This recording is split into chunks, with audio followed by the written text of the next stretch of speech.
In the construction trades, accurate measurements are critical to the success of any building project. Providing accurate measurements of linear distances can be especially challenging. But if you follow the recommended measuring procedures and pay close attention to the task at hand, you'll experience a high degree of accuracy in your measurements.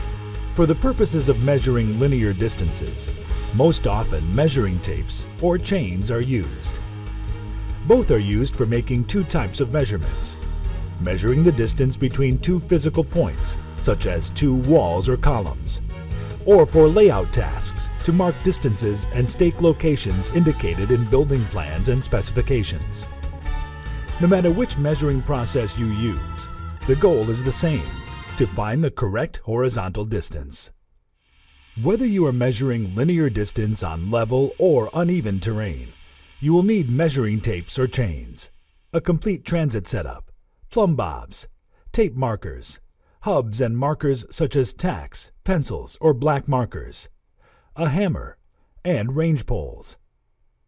When determining the best method for measuring, take into account the condition of the terrain, even or uneven ground, your equipment, and the degree of accuracy required in the specifications. Construction laborers most often utilize the horizontal taping method when measuring horizontal distances, that is, the horizontal distance between two fixed points. This method can be used on both level and on sloped surfaces, though there are specific procedures for each use. Level terrain is the easiest to measure accurately, especially if the ground or surface to be measured and laid out is free of debris such as brush. To take accurate measurements of level surfaces, at least two laborers should be involved in the measuring process. One construction laborer works as the head tape person, and one laborer works as the rear tape person, or instrument laborer. First, the rear tape person finds and marks the spot where the taping will begin. The rear tape person, or instrument laborer, sets up the transit directly over this spot. Next, the rear tape person sets a range pole, usually a few feet behind the transit or point where the taping will begin, but in line with the transit and the direction where the tape will be pulled. The lead tape person then walks in the direction of the measurement, aligning his direction with the range pole set behind the transit. The rear tape person should adjust the trajectory or direction of the lead tape person by using hand signals.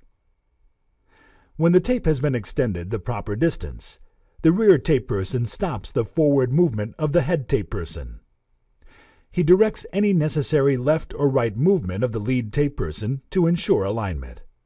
Then, the rear tape person advances the tape an additional foot at the rear of the tape and signals the head tape person to mark the location. This is known as cutting a foot. Often, the lead tape person marks a preliminary spot with a taping marker. The rear tape person sights through the transit to ensure the location is directly in line. When the hub is correctly located, the lead tape person drives the hub into the ground, as the instrument laborer continues to check its location. Then, the lead tape person pulls the tape tight to take out the slack and marks the distance on the hub. Usually about 10 pounds of tension per 100 feet is required. As the lead tape person holds a pencil or tape marker on the distance mark on the top of the hub, the instrument laborer sights in the hub. The instrument laborer directs the fine movement of the point of the pin until it is directly in the crosshairs.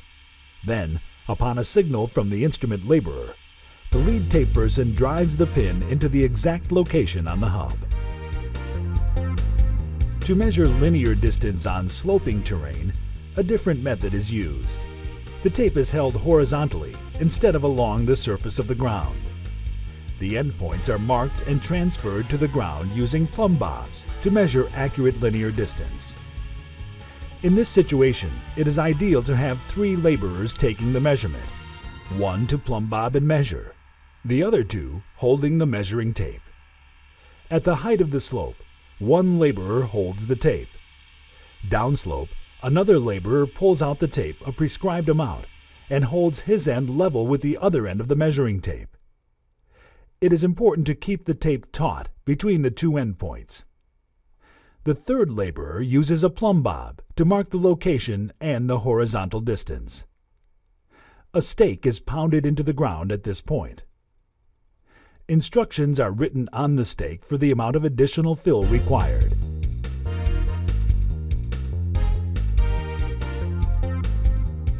This procedure requires that you provide support for the tape.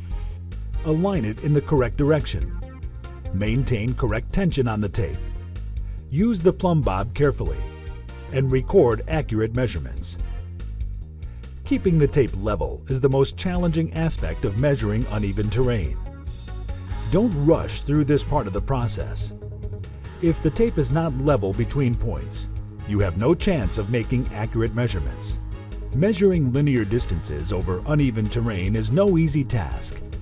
Several tricks of the trade can help make your job easier and more accurate. First, remember that it is easier to tape downhill than uphill. If you tape downhill, the rear tape person can position the tape or chain on the mark on the hub and hold it firm, while the front tape person sets the forward pin with the plumb bob.